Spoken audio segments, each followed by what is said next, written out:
doing bits, you know. What would you say his name was? Cam, as in like CAM. KAM. KAM. Yeah. Right, hey guys, TazManiaAhmed and welcome to episode 2 of. If you were watching the live stream about 10 minutes ago, part 2. I unfortunately had some technical difficulties, so we had to restart the whole thing. So yeah, this is basically part 2 of the one you saw 10 minutes ago. I hope it's working. Please. I hope it works too. I hope it's working. Bro. Alright. So. Are you using your hotspot or something now? Nah, I'm connected to Wi-Fi. You got someone running in the background? I'm connected to Wi-Fi. Alright. Why is it saying no data? We here, baby. Young Moolah. Baby. Is Juba present? No, I'm still here. Nah, just being dramatic. We live. Is it working? Let me check. Is it working yet? Hold on. Tech support. It says it's live, but I think it's working. Come on. Yeah, I see it's live. Let's get ready to rumble. Get ready to rumble. Just taking some time to connect. Yeah, you know what I mean? Yeah, there we go. Screen's up. Well, I'll turn my Wi-Fi off on my phone. Used to doing good, you know. I've had no dropout. Hopefully it works. Taking some time to load up my thing. It's working now, right? Let me try this for the 4G cards. It's working now, right? Yeah. Yeah, we good. We're good, yeah? We good. Alright, cool. Got there in the end. I hope. Alright. So, we are live and direct in the flesh. Is everyone blessed? Flesh. Yeah, so today's title, I'll put the title as UFC 254 Khabib vs Justin. Just to do some clickbait. Go on. Yeah, Tarek, you look like you're from Dagestan. What's the name of the country? Dagestan. It's in Russia. It's in Russia. Okay. I think is it Khabib like a put former Dagestan on service? the map, mate. I never had a clue what Dagestan was before Khabib. Yeah. Really? Where do you come from there, Tarek? Nah, you know where I'm from, mate. From the streets. Where? The streets. Alright. Okay, but yeah, did anyone watch the fight yesterday? Because me and Juba watched it together. Nah, I didn't see nada. I didn't see it either. So basically, right, it was Khabib's. Now we know it was Khabib's final match, yeah. And the people always do it. They were like, people were down Khabib. People were like, yo, this Gaethje guy, he can fight. You know, his stand-up game is sick. He's got high energy, 25 minutes he can last. And his wrestling's really good, so maybe he'll give Khabib a chance, right? 28-0, this was the 29th person to give him a shot, right? Gets in the ring. For the first couple of minutes, Khabib and Gaethje are probably just like eyeing each other up, you know, seeing what they're, you know, feinting a little bit, not really going for it. Right. And then they start trading blows. Khabib's stand-up game is hard. People underestimate how good he is standing up, fighting. Like, he is sick, right? So the first round, he wins it easily. Second round, he taps him out. Literally, like, it was not a difficult fight for him. Second round, he tapped him out. It was in his second takedown as well. Like, the first one was the end of the first round when there was like 10 seconds left. And the second one, just got him down, did some like mad arm triangle, whatever, what he did, and tapped him out. Got him in a triangle, Undertaker triangle, called it a day. Do you know what I mean? And that was the 29th person. And then after the fight, which was the big story, is he announced his retirement. Because sadly, obviously, his father passed away a couple of months ago from COVID-19. All right. And his father was like his coach and the one who's been with him all his life while he was training, right? So he was saying, you know, I after my father died, I talked with my mother, and she doesn't want me to fight without him in my corner. So I agreed with her that I would stop fighting and retire after this match. So this is my last match. So he called it a day. And we're all going to miss him because, you know, he's a beast. Like, without a doubt, considered one of the greatest of all times in terms of mixed martial arts. No one got close to him. Pound for pound. He didn't bleed once in 29 fights. Really? In MMA. Yeah, he didn't bleed once. That's he may have lost in 29 fights. In the UFC, he's had 13 and 0, right? Didn't bleed once, maybe lost one round. And he beat everyone. He beat all the lightweights. You know? Not like destroyed all of them. No one got close to him because he's just too good. Because even though he's a lightweight, which is 155 pounds, 155. 155 pounds. That's light, to be fair. In kg, that's about 70 kg. Oh, so it's I not think it's my less weight. than that. That's less. I think it's less. Yeah, Let me because I'm give like. it- oh no, it's 70. It's 70. 70. Oh, fair enough. Said 70 kg, yeah. Jeez.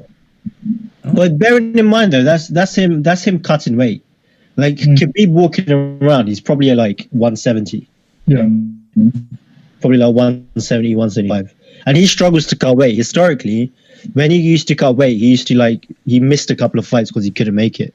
Like, he struggles, Yeah. and he looked really gaunt the other night.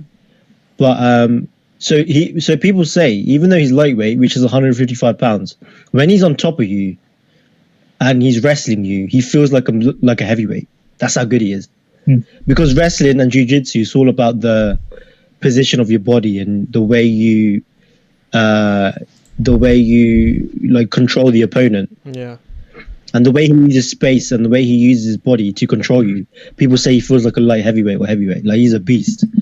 Like people think they can beat him from the outside, but once you get into the ring with him, they're like, oh, okay, this is a different story. You know. Once you get into the octagon.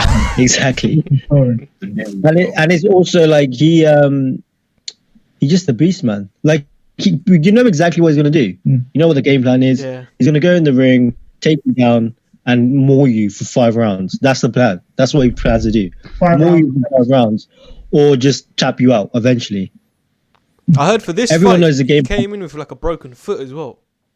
Dana White said Yeah. after the fight that he had like 2 broken like bones in his feet 3 weeks ago. It still came in and like smashed him up. What a legend. Demolished Broke him. his back.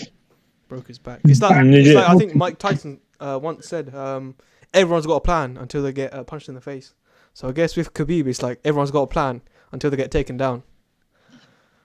So what I want to know, what's all the fuss about Conor McGregor now? And apparently Khabib said something to him, and McGregor said something back. And do you know what's going on between those two? Because I know they fought and McGregor lost. And now Khabib's in Usher's time, so there's never going to be a rematch. Yeah. Well, the thing is, when Conor McGregor and Khabib fought, you know, Khabib dominated him. Like he mauled him for a couple of rounds and then he tapped him out. So it wasn't even a challenge. Well, it was a challenge. People say that McGregor didn't fight in the UFC for a couple of years before that. He had the Mayweather fight, but in terms of MMA, he didn't really have a fight. But I don't think McGregor had a chance. I think it's pretty clear cut that Khabib's better than him. You know, McGregor's just Khabib's just a beast. And there was a lot of like rivalry between the two back when they had the fight, and even afterwards. But then after the fight last night, McGregor wished him the best, because obviously after the fight, Khabib was like, you know, I don't care about the McGregor and Poirier fight in January because I already choked them both out anyway. He said that. I tapped them both out anyway, so I don't really care about that. So I'm retiring. You got nothing to prove. But I'm He's certain got like nothing to Conor McGregor's going to tweet like next year sometime, innit? Calling Khabib out. Which is saying something. Oh, of course. 100%. Yeah, no doubt. Definitely going to happen. Of course. Big check. But like last night, he said, you know, congratulations, all the best to your family, condolences for your father's death, you know. So he was like, it was all fair play last night, and it was all respect. So we'll see what happens in the future. But the most controversial thing is this, right? Is obviously the Tony Ferguson fight with Khabib was cancelled like 5 times. And when they were supposed to fight for like a few years, and they've never had a fight. And it looks like they're never going to have a fight. And Tony Ferguson was... Sorry? What's Tony Ferguson's record? I'm not too sure. I think he lost the last fight, because he lost the last fight against Gaethje. I saw Ferguson trending on Twitter, and I think, I assumed at first I thought it was about Sir Alex, but then I saw it was like underneath fighting or something. I don't know. No, he lost his last fight against Gaethje. Because basically what happened a few months ago, it was Gaethje versus Ferguson. No, it was Tony Ferguson versus Khabib, right? But then because of COVID-19, Khabib flied out to Abu Dhabi, and then he flied for the fight because he thought the fight was going to be there because everything was cancelled in the United States. And then he flied back to Russia because Abu Dhabi wasn't happening. And then they found out that the fight can be in the United States. But because of COVID-19, he couldn't leave Russia. So he was stuck. Right? So he was stuck in Russia. And then Tony Ferguson was without an opponent. Gaethje came up, took the fight in short notice, so it turned out to be Gaethje versus Tony Ferguson, right? Now, people say Tony Ferguson was training for Khabib this whole time. So he was training like grappling, wrestling. He was going long distances in terms of endurance. So he was prepared for Khabib. Gaethje wasn't prepared for anyone. But he's one of them crazy motherfuckers that's always prepared anyway. You know what I mean? Like, he's ready to fight. He's scrapped right now. Like, you would even after he's ready to go all the time. So yeah, exactly. He's one of them dollies. So like, he doesn't care. Donnie. So they had the fight, and Gaethje, it was a shock. You know, it was a surprise. Gaethje won. So obviously Gaethje won. So you're not gonna give Tony Ferguson the Khabib fight now. You have to give it to Gaethje. You know, and Gaethje fought him, and then, Is that the fight that just happened? Yeah, exactly. So if the fight just happened, Gaethje versus Khabib. Khabib won. And now the legend's going to go on. Could Tony Ferguson have beaten Gaethje? No, Khabib. But I think it's pretty clear. Beat Khabib, sorry, yeah. I think it's pretty clear, bro. I don't think it's like. I don't think it's that. It's pretty clear cut. Khabib would have beaten him anyway. There's no loose ends to the story. Should we expect a Khabib movie coming out anytime soon? Oh, for sure. It was emotional because people compared after the fight, obviously after his father passed away, he was like focused on training and doing the training camp and getting his fight done. So after the fight, he just broke down in tears in the middle of the ring, and it was like an emotional time, bro. Because people paralleled it to when Michael Jordan cried after he won the NBA championship and his father died. And like, it was like exactly the same as that moment, and the whole world was watching. It was amazing.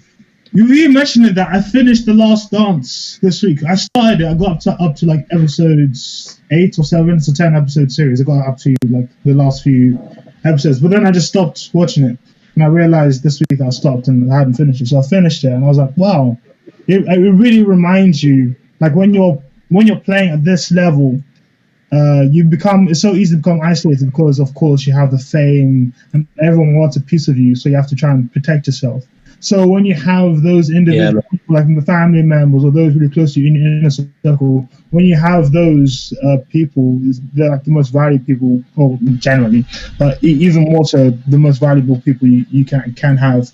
And I saw in one episode, I think it was like episode 8 or 9 of The Last Dance, after Michael Jordan's father had died, he developed like a special relationship with his head of security, like an older sort of guy. He used to be like a police department sheriff or chief or something, I don't know. But he had like the relationship he had with this guy was like, oh shoot, he is like he still has that need. It's Michael Jordan, but his father's died, and he still has this need, this like sort of like a hole in his inner ring that he needed to be filled in order to really keep going as like a mega superstar. So yeah, it's interesting to see how these massive moguls or these massive A-list superstars, sports or whatever, are still human beings. You know. Costa, did you ever think of becoming a UFC fighter? Yeah, man, but I realize I'm too good for that. You know what I mean? Like, it just wouldn't be fair if I got involved. Yeah, that's fair enough. Fair enough, mean, you know. Gotta respect it. Gotta give respect where respect's mean, due. The world isn't ready. The world isn't ready. It's not ready. You know And what it never will be. Never. Until like Goku comes to planet Earth, then maybe we can start talking about levels to this. You know what I mean? Goku versus Graver sounds like a fight. I know, man. I'd pay to watch that. I'd pay to watch Goku versus Graver, 100%. I'd make a movie out of that. Let me take these notes down. I'm a pen and paper at cuz. I can also imagine watching Daniel versus Snorlax. Wow. Snorlax. Do you know from Brother. Why Now are he's big all characters? Snorlax. Not even just in Pokemon. Of all things that exist, why Snorlax? That's the one that sleeps a lot, right? Snorlax. I think Oh, to be fair, Dan used to I'll sleep give you like that. during class and everything. I just think Remember that's the an picture accurate in IT? matchup. Well, I Yeah, think you had Dan- you had your jacket Yeah. on top of you on the chair going to sleep. That was crazy. yeah, Yeah, exactly. He is Snorlax, though, isn't he? He is proper Snorlax. Yeah, you can sleep Snorlax. anywhere, Dan. Yeah. yeah. I'll give you that. I'll give you that. To be fair, I can. Of the Lord. And if it was Tarek, I'd say Tarek versus the Avatar. Oh, yeah, I'd have that. Yeah. I'd have the avatar. Yeah, that'd be- just because of your head, you look the same. I just The only need correlation- Need the line, innit? The only connection is the head, but There we otherwise, go. I can see it There now. we go. You can see Yeah, that. exactly. Even got the blue one. Hold up. Blue one. Oh, there we go. That's Last a good last comparison. airbender. That's a good matchup. you need to shave your beard, or maybe you could be like adult airbender, Adolf? like from Korra. He had a beard. Whoa. Wait, what did you say? Nerd Dad, you're getting into murky waters, mate. nerd. Yeah. You got- What? What? Do you, You're getting What did into you say? murky I didn't waters. hear properly. I just heard Adolf. I was like, what are you saying, Adolf? No, That's no, what- Alright, I was well, thinking you I said Adolf. adults. Oh, okay. Yeah. Who's Juba going up against then? Yeah, who am I going up against? Who's Clone that of guy himself, from I don't know. Simpsons? Apu. Yeah. Apu. I'd take him. I'd take Apu. Or Jabba the Hutt, Star Wars. I'd take Apple. Wabading. No, I realized I need to contact Juba through like Messenger or something. So I can't remember why I was calling him. I went to call him and I saw my contacts. He's saved as Jabba the Hutt. And I gave him that name Jabba the ages Hutt. ago. Yeah, Jabba the Hutt. Do you know the character from Star Wars? No, Yeah, let me Google it. But Juba is still saved as Jabba the Hutt. On my Oh, Jabba the Hutt. Oh, let me see. Jabba the Hutt. Jabba. Let me have a look what it looks like. Jabba the Hutt. Have you watched We need a Jabba Oh my Productions. Mate, that guy's got documentary. about 100 chins, mate. Jeez. Isn't it? Oh, No, that's- let's that's get, mental. Jabba I didn't expect that, mate. documentary. That guy's next level. Following you on your Oh, journey he's to one of the find- galaxy's most powerful gangsters. With don't know if far-reaching the sound influence in coming both through. politics and the criminal underworld. There were no second chances with Jabba. I don't know if the Sounds like sound Juba, comes innit? through properly. Jeez. I don't know if the sound comes through properly when I don't know. Well, I'll have to watch this back on the stream, but I don't know if the sound comes through when like different people talking. Because on my screen right now it shows that Tarek's talking, but I'm not sure if it has switched to me talking now. No, but I've Alright. got like the whole thing up. Like it's 4 boxes. Nice. So what else has been going on this week except for Khabib time? Khabib. Yo, R.I.P. Khabib time. What's been going on in the news? Tarek, Dan, you're the news correspondent. Tories. I'm not the news correspondent, but yeah, Tories, Pirate Tory hijacking people, across the road from us. Tories out. What? What? The ship hijacking across the road. Tarek, what from you us. want to talk about hijacks for? No, Why you it's, talk about interesting. hijacking? It's that movie. It's that bold hitman thing, innit? Like Tarek seeing thinks a Tarek hijacking, thinks it's life like, is damn, actually. I need to do it. Need to get involved. Wait, so what's happening with the Tories? Free school meals? Yeah, free school meals. Our government. That's number one bullshit. Yeah, they're man. voting against the extension for free school meals up to, I think across this half term, but potentially over to Christmas as well. How do they do like that? Eat out to help out, and then don't do this. Doesn't make sense. I think they've changed the name of it now or something. I don't think it's even know. finished. This is the thing. Like, what's so hard about voting for food for kids? I think they say, in a Like, the amount sense, of money that they spend on like building bombs and stuff. Yeah. Like, you can, Yeah, like a messed up percentage thing. of that they could just give to food and things. But that's a good point that you bring up, because like some people in this country don't want to pay for war. I think a lot of people in this country don't want to pay for war, especially the wars that we've been in.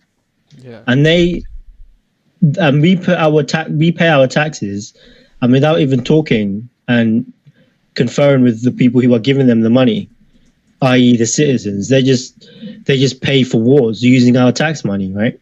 But historically, that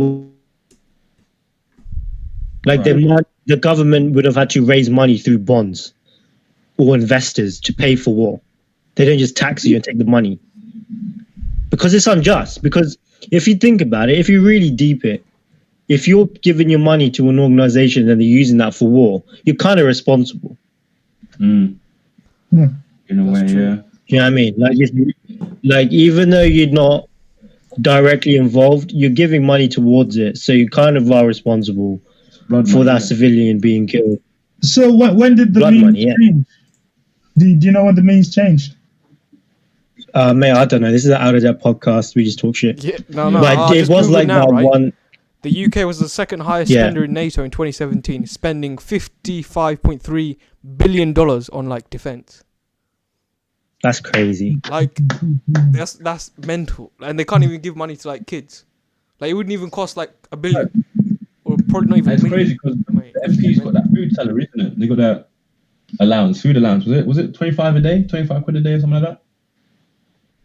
Not going around on social media. They get 25 quid a day per member of parliament for the whole year.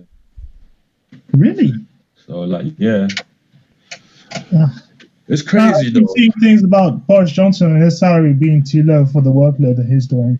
He gets paid like hundreds of thousands per year as well. It's a bit like, really? Doesn't really make sense. I just don't get, like, they're like budgeting. How can they not like budget appropriately? Like to the things that really matter. It just doesn't make sense to me. I have no clue. Like homelessness, building better flats and stuff. Like, what's the point of spending 55.3 billion on defense? These men off the public schools. Well, at the end of the day, it's because like if us four were 4 countries, right? Yeah. And then one of us was the saboteur, was the imposter. Right? They tried to mess everyone else up. But we all had guns pointing. I had a gun pointing to your face. You had a gun pointing to Dan's face. Dan had a gun pointing to your face. It keeps everyone in check. Yeah. You know what I mean? So every time someone is about to like threaten to bomb you, just say, bro, we got a bomb as well. So try it. I'm strapped up too, cuz. Exactly. That's why Kim Jong-un, with the nuclear weapons that he does, I don't blame him, bro. Because you have to be insecure as a leader of North Korea. That, you know, people could do anything. America could bomb that country and no one would care. Really, no one would care. Yeah. So, like, if you're Kim Jong-un, you're like, fuck that. I'm going to have my own weapon. So if you do anything to us, we're going to fuck you up.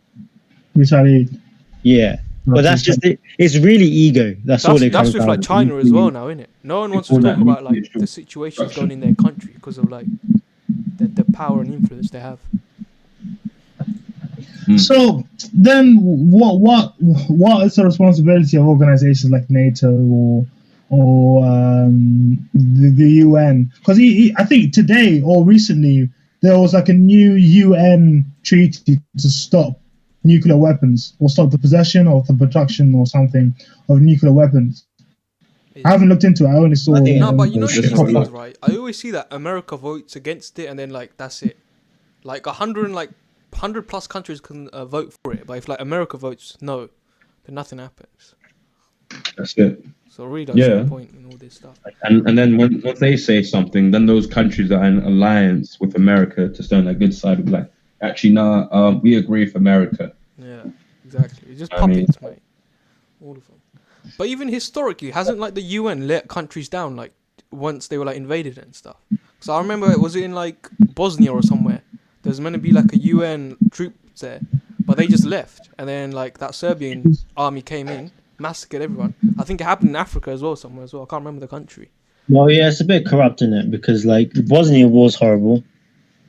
Because at the time it was just like people saw it as a cultural thing, but historically everyone knows now it was a Muslim thing. It was completely Islamophobic, and they were completely trying to destroy every single Muslim in that place, and they were doing it under the umbrella of Christianity because the Christian church leaders within that country supported it.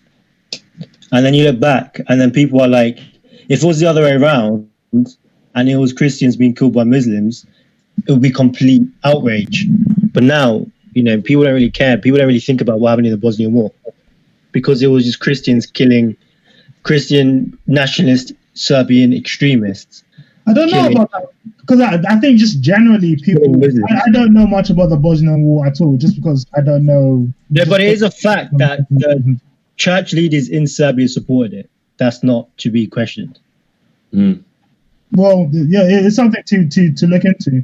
But I of course things like this, there are multiple dimensions to wars, or the reasons why people go into war, the reasons why people massacre, and if the Serbians, the Christian leaders, in quotes Christian, were the ones perpetrating this. No, because you know what, that was like a couple. This was the major issue during the Bosnian War, right? There was a couple of Christian leaders in Europe that condemned it, but the vast majority kept silent because everyone was saying this isn't religious, it was cultural, but it was clearly religious. And they didn't, and back then no one really condemned it. That was the issue. And like that's not even to be debated. If you look back through history, it's clearly one of the worst points in Islamic history where people just got massacred for being Muslim. So what happened? Yeah, because I don't know much about it at all. So I don't really know much about it either. But eventually it stopped. And like there's still a lot of Muslims in Bosnia. I think it was basically nationalism. Serbian nationalism, and they saw the Muslims in the country as not Serbian, right? And the main religion in Serbia was Christianity, and a lot of the church leaders in Serbia at the time were supporting the massacres. What was the main religion? This is the issue. The main religion in was it Bosnia? Bosnia-Herzegovina. What was that? The main religion, Islam. The main religion isn't Islam. No, there's a lot of Muslims in the country though. Okay. But the people that claimed to be original Serbians, they were all Christians. But not all Bosnians were Muslims. No, of course not. Or the majority of Bosnians. Were the majority of Bosnians Muslim? No, I don't think so. No.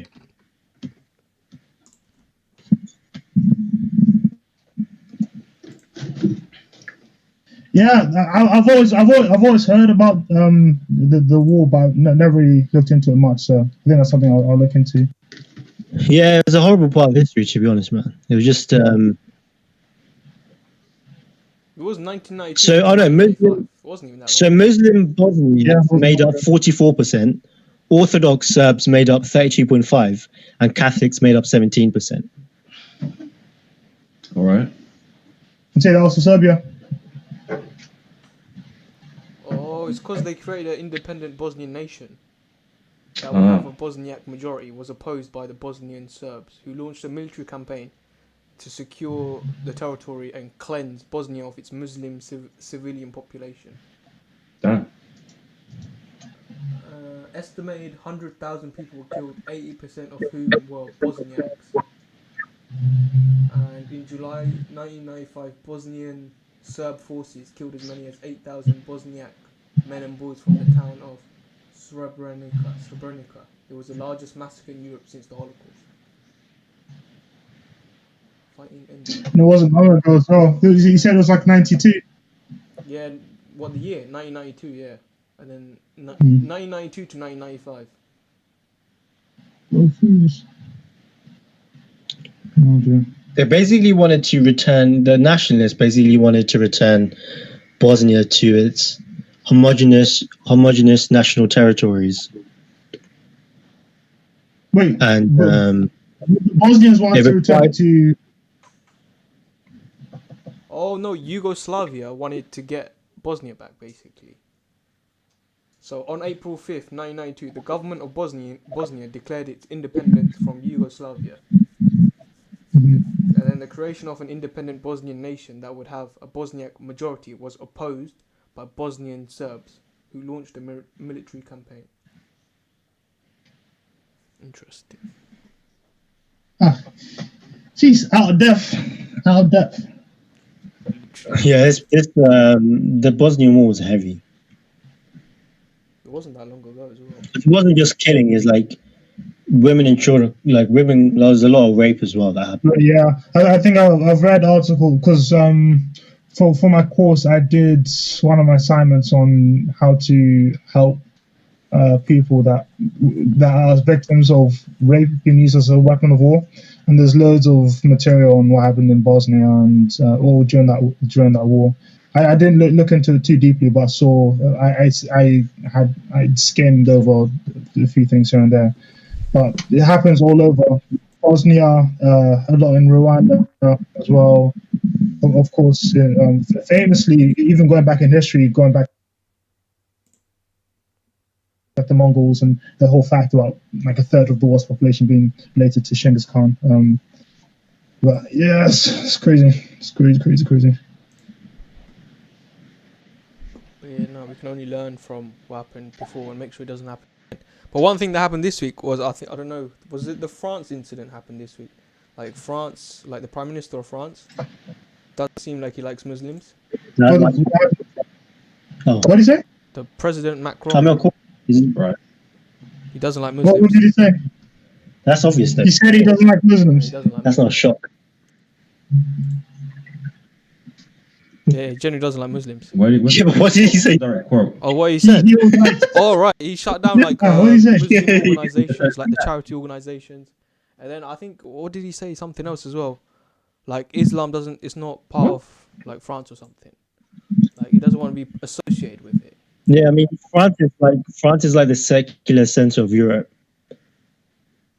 And they just don't like Muslims there. Yeah, they're like the first people to ban the hijab, the niqab, you know. The whole place is just really very Islamophobic. And it doesn't help that Muslims are beheading them. Yeah. Yeah, that just brings people further. Like, you know, the Muslims that do this, that claim to be Muslims, are completely demonic. And if they think that's an act of God, they need to think again. That's just not, you know, because doing that, you're bringing. Like when I heard that guy was beheaded, I just felt depressed that night. I was like, this is so bad, because I feel like every time a Muslim does an attack like that, it just brings people further away from Islam, from the religion, The true Islam. and instead of bringing people closer to the religion, it brings people further away, and they get scared of the religion because of these demonic people that just take the law into their own hands. And they do things that are grounded completely outside of the religion. It's just lack of education as well. Lunacy. And it's a completely nihilistic, demonic way to look at life. To say anyone who opposes my views deserves to be dead. That's just crazy, you know? And especially the fact that, like, oh, you're going to behead a teacher, you know? This guy's a teacher. You're going to behead a teacher of children for he didn't even draw a picture. He was teaching children about the freedom of speech in France, which is perfectly okay, you know. It's just crazy. I think a lot of people get it. And the thing is, when people say, and then when people like the French president do things like what Tariq said, close up charities and have this hostility towards Muslims, that doesn't help either. Like, what are they trying to do by doing that? Like, you know, like neither party does any, like, it just separates people further and further away. Because whatever you do, even if you create hostility and ban these organizations, the fact of the matter remains that Islam is not going to go away. No, course is gone. And France is a large, like, a Muslim demographic as well. So, like, a lot of, like, Algerians, Moroccans. Yeah, exactly. They have a lot of immigrants there as well. Yeah. So, you know, it just people need to realize that Islam is not going to go away. Yeah. And doing things like that isn't exactly going to help anyone, you know? And so, yeah, carry on. So essentially what's happened, or the issue, is Macron is creating like a sort of hostile environment for Muslims in France. And it's sort of like a feedback loop of, okay, the hostile environment is created, which leads to aggregations of fundamentalist Muslims, which leads to them retaliating, which leads to more hostile environment. It's like a vicious cycle. Yeah. And it's like I don't know, people just refuse. People just have this like different type of hate towards Islam. That's really weird.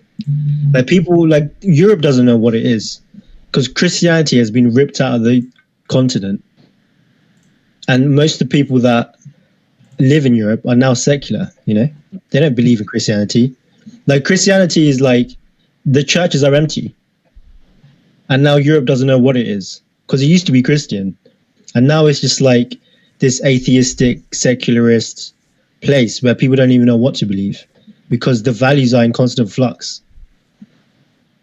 Do you know what I mean? Like it's completely just, they don't know what, Europe doesn't know what it is, but it does for sure know what it isn't, and that's Islam. Do you know what I mean? It's like we could all gang together and get these bloody curry bunch of Muslims out. One common denominator, isn't it? we ain't Islam. That's number one. That's liberalism and Islam. I think in a sense that's really tied down to the Europeans' choice to become, in a sense, humanistic or secular, and even people always talk about like Nietzsche. People always point to him as like the real proprietor of the movement that we're at now. When he said the term famously that God is dead. People always look at that term, but it was a warning. I haven't read Nietzsche, but I've heard people who have read Nietzsche, and the opinion around this is basically, it was a warning. If you're going to say God is dead, this is what's going to happen, and exactly what you're talking about now is the fallout of that statement or of that belief. If you believe that God is dead, there is a hole within the society that needs to be filled by something else. Of course, Europe has rejected Christianity, or seems to be. Christianity is in the decline. People there's a falling away. They don't want Islam, so there's a hole within the identity of Europe. But it's a really strange place to be, because there's no like anchor, there's no purpose. Yes, because I would say there's no purpose, there's no anchor, there's no place, there's no landmark to show this is where we are. Like, what they're doing with their lives, I doubt they'd be able to answer the question. Like, legit. But the thing is, this is the thing, right? You've taken religion out of the question. Now people are just in flux, right? So Europe has become this place where it's just individuals are just moving together in this hedonistic way, where all they come together in is youth, beauty, and culture. With these materialistic ways that we can all come together and agree upon. I guess that's how we are living our life now, and that's inseminate, and that shows when you leave the house and you realize how people just don't believe in God anymore. But I think, you know what coronavirus has done? Coronavirus has made people, sit down and really contemplate, okay, why are we here? What is the purpose? Because clearly this isn't working. And I think a lot of people have been turning back. But you made an interesting point though, Dan. And that was the fact that Christianity was in the decline. But I genuinely think, Muslims, Christians, and Jews, we all need to team up and really come together rather than divide ourselves. Because even though we have major doctrinal differences, I think our social policies are very similar in terms of what we believe in terms of society, and the fact that we believe in one God. I think that's very similar, and this goes against the majority of the atheism doctrine. So when these religions separate, then I don't think that's good for anyone. That's not good for Christianity, it's not good for Islam, and it's not good for the Jews. Well, no, in a sense, I see where you're coming from, and I can recognize the value of that. Okay, the principle of solidarity and standing together, setting differences aside, and everything. But there'll always be an issue in terms for Christians, or when you stick to the principles of the Bible, with uniting with other faiths. The word church. If you look at the actual meaning of the word church, the root word, going back to the original text of the Bible, church is a word called ecclesia, and ecclesia essentially means set apart. So you're literally it's just separate. So whenever you were to say the whole thing of us uniting arms, coexisting with everyone, alarm bells start ringing in the heads of the Christian, because it is fundamental, or it is central to the ideals of Christianity to be set apart from other faiths or set apart from other religions. If you start taking things outside of the confines of religion and start going into political, of course, it's a different conversation, especially when we're talking about policy. And well, it depends what you mean by together. Yeah, I know. That's what I'm talking about now. I don't mean like we all go into the same religion. Yeah, I'm saying once you move from the sphere of religion into the sphere of politics, then it's a different issue. But then how much of that? Then it's like it's no longer me, Daniel, as it's like me. If say I was a politician, I'm Daniel. I'm a Christian, I'm a politician. When I'm acting as a Christian, it should be on all spheres of life. But if I move into the political, am I still acting as a Christian? Am I basing my decisions off the Bible? Or am I acting based on what I consider to be the best for society? Well, in this day and age, I think you'll get a lot more Muslim support than secular support. Of course. Yeah, of course. Yeah, I think that's what I'm saying. That's sort of like, it's sort of in a way, if you look at it, you can look at it at these high levels, but if you go down to more lower levels in terms of society, the reason why we're probably friends is because in school, we had the same values or raised the same principles, so we are more likely to be friends because we're not going to be going around doing crazy stuff like some of the other people in our year group. So based on the similarity of our upbringing, we were more likely to be friends. Yeah. Now, you can see that across many schools, Christians and Muslims, as long as they're more likely to be friends. You're more likely to be, I reckon you're more likely as a child to be friends with a Muslim than you are with a non-Christian or atheist, just based on the fact of the superficial similarities in our religions. Yeah, for sure. The thing is, though, people don't realize about Islam is that Europe's becoming more secular. I think Christians are becoming less and less religious. And that's just not me saying that. That's literally, statistically, that's what happens, you know? Yeah. Like, statistically, a lot of Christians, they're struggling to pass on their religion to their children, to the next generation. Within Europe. Within Europe, yeah. But the Muslim mosques are still full. And I think Islam is going to be the number one monotheistic religion without us even trying, without us even, like, really having that goal of being the number one religion, because you just within the realms of more secular, but the mosque is still staying full. So I think within Europe, though. Within Europe.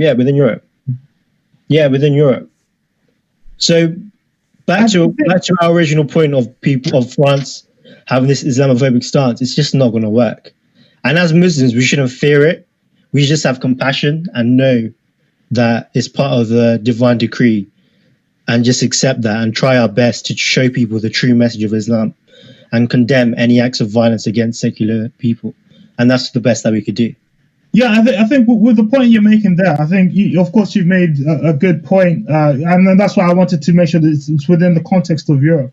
Because this is something that I've looked into because of my experience with the work that I do with charities as well. When you focus on immigration in particular, and then you start looking at birth rates and all things considered with religion, the pattern does show that, of course, Islam is becoming a more popular religion within Europe. And, of course, while Christianity is on the decline because of the changes in Europe's values, but also, importantly, the fertility rate of Europeans is far lower than within Muslim communities. Yeah, that's why people are scared of Muslims, because they know that our fertility rate. Yeah, and then that ties into the whole debate on immigration. So if you're having a massive influx of immigrants coming from Muslim countries, they come into Europe, they have the religions, but they also have a high fertility. They have a high birth rate. Like, you know why it's also a high fertility? You have families that have loads of children, and of course, the religion will be passed on to the children. That's how Islam grows as a religion. So that's another. It's a high fertility rate as well, because the fertility rate of non-Muslims is going down. That's the thing as well. It's a very big health issue actually amongst Western people that they just struggle to, and that's because of the way we live. You know, there's like records amount of people watching porn and stuff like that. There's a lot of like crazy shit that's happening and it's the fact that people don't really get married anymore. You know, there's so many factors. There's so many different factors. Yeah, it's hard to count. But the trend still shows, of course, with the decline of Christianity, also the decline of the birthrate of Europeans. That's contrasted to the influx of to the high birth rate of the Muslim population, as well as immigration, the patterns of immigration from Muslim countries as well. And the right wing uses that debate to scare Europeans, to say this. They say, oh, in the future, Europe is going to become Muslim. Now it's a question of, okay, that's something that's different from the European identity that's been established already. But when does that? Why would that be an issue for Europeans? It's because it's different from what they already know. And I think what Muslims would have to do is to meet at some sort of midpoint where they can have the discourse or have the conversation where they can say, this is what Islam is. This is most like this. These are the trends that are going on as well. Let's work something out. Because otherwise, that's the thing. Like, I agree with you. I think Muslims are doing a bad job as well, and we have to take some responsibility with it. Because the people that are spreading the message against Islam are doing a lot better job than the people spreading the message for Islam. And I think it's on both. Yes, it's both sides. There just needs to be the open conversation. The conversation needs to be open for. The thing is, we as Muslims, we need to establish we're not coming over here to fucking apply Sharia law. Like that's not happening. I think the normal Muslim has the common sense to understand that Sharia law has gone out the window, and that is never going to be applied in Europe. And that's just the reality of the matter. And any Muslim that comes to Europe hoping to apply Sharia law is a fucking nutcase. And that's just what it is. And as Muslims, we don't have that fake goal of that ever happening. Because, you know, in a society that it promotes you fulfilling your desires of fulfilling all your materialistic desires, how can you then cut off someone's hand for stealing something? Like the society, for Sharia laws to be applied to a country, first of all, there is no country on earth that applies Sharia law correctly. All these countries that you see applying Sharia law, it's not Sharia law. It's iterations of it's a very ignorant version of it. And in classical Islam, it's not Sharia law at all. And that's just the reality, right? And for Sharia law to be applied, you completely need to uproot the fabrics of society's values. And then when everyone is on the same playing field, then you apply it to protect people's values and rights. Let me ask, in your opinion, out of the countries that you do know that apply Sharia law, which one would you say applies it the best or closest to what what? No one really applies it properly anymore. That's the issue. The best Muslim country I would say is Malaysia. Malaysia. Like they've done it really well to be a Muslim country in the modern age, you know? Because look, at the end of the day, one of these signs of the period of end of the world, you know, a sign that the Sharia law isn't being applied properly is when the Sharia law is only applied to the poor and weak and not to the strong in society. And that is exactly what's happening in these countries that claim to be applying Sharia law, you know? And, you know, that's ISIS and everything like that. But we need to get out of this mindset also that ISIS is purely an Islamic thing. There is a million different factors that have gone into creating ISIS. And it's not really that Islamic, and it's much more political. Do you know what I mean? And I think the West needs to recognize that, because it's dangerous, because when you just say Islam, it completely takes the blame off of the UK and the United States. And it just points the finger at one religion and completely takes the political aspect out of it, completely takes out the United States and UK's role in creating the creation of the Islamic State. And ISIS. Yeah, and he's just pointing the finger at Islam. Where Islam's like, what the hell? Like this is not us, you know? Like I saw a hadith the other day. There will be the last hour has come near when young foolish people will claim to be speaking the word of the Quran, but the Quran will not go past their throats. So what does that mean? So what does that mean? That means there'll be people who claim to be speaking in the name of Islam, but they're just young, foolish people who haven't really understood the true meaning of the verses. You haven't really understood the hadiths, which are the sayings of the Prophet. And they're using it to fulfill their own ideological, political roles that they have in these particular countries, you know. It's just very ironic to me how in Islam we bow down to the most, you know, we say Bismillahir Rahmanir Rahim, which means in the name of God, the most compassionate, the most merciful. And it's just ironic how you bow down to God, the most compassionate, and then decide to behead someone for not saying he's Muslim. And this is the twisted perspective of these ISIS members. And our Prophet said, you know, if you're in doubt, go with the majority of Muslims, go with the Jama'ah. And that is the Muslims like me and Tariq, people who follow the way of the Prophet. It is not these extremists. There is, by the way, this is what people that don't understand Islam don't know. Extremism is 100% forbidden in our religion. Clearly, it depends what you do. What do you define as extremism? I think it's clear to see what extremism is when people take the law into their own hands. Do you know jihad? Right, jihad basically means struggle, and as Muslims we say it's the role of the Muslim to take part in jihad, take part in war. But when these ISIS members take the law into their own hands, it's literally like me and you opening up the UK International Law Book, seeing the rules for war starting, and then going to the pub and beating Dave up because he's breaking the law. Like, you cannot take the law into your own hands. The Islamic law basis for jihad is a government decision to make.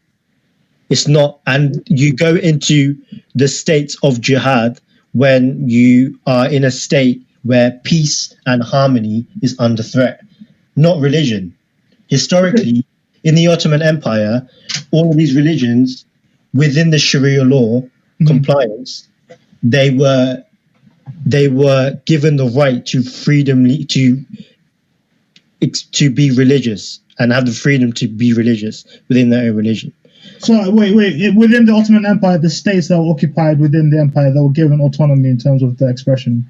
Yeah, they were given. Yeah, exactly. They just had to pay a tax, which is the same as any other tax that you'd have to pay. Right. You know, so. No, but there was even one leader, though, during the Ottoman Empire. There was one head guy, like the Khalifa, who was in charge of the whole empire. No, but people had the religious freedom to practice their beliefs then. Yeah. That's what I'm saying. Okay, so at the individual level, but when you go towards the level of like the nation state but it's important to recognize as well, the ruler and the ulama, so the Islamic teachers, they're separate. So the ruler does the Sharia law isn't historically Sharia law is applied in different communities, but it's not on the government level. So the ruler and the teachers are different. But now in Sharia countries, you have them applying Sharia law at the national level, and that's where it comes really. Wait. Okay. Skewed. So, the main learned scholars are separate from the state and church. Basically, they're different. The separation of church. Yeah, exactly. So is it a case that, usually Sharia law is applied in like these pods or communities, and so there's no like sense? Is there like a sense? Sharia law is very complicated set of laws.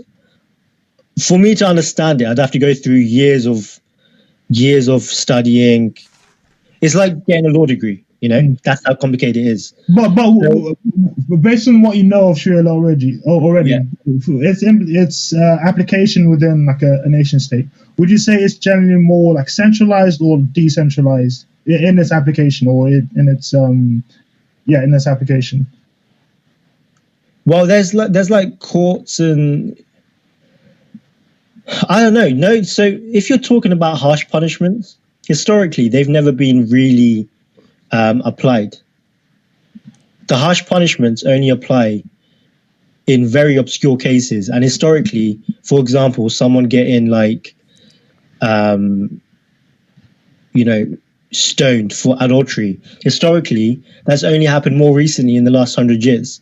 But when Islam first started, and in the first 1,000 years, it's very rare that happened. It practically never happened, because the whole basis of Sharia law is to veil the believers, and not, if you can hide it, then hide it, but you don't say out in public, this person did this, and then, but you need to come with evidence as well.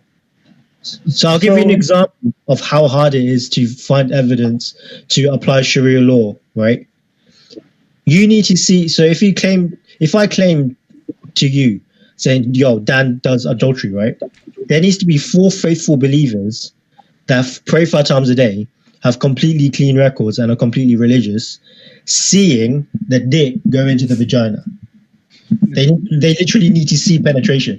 But like, I'm saying that because this is the point. That never happens. Yeah, there are never.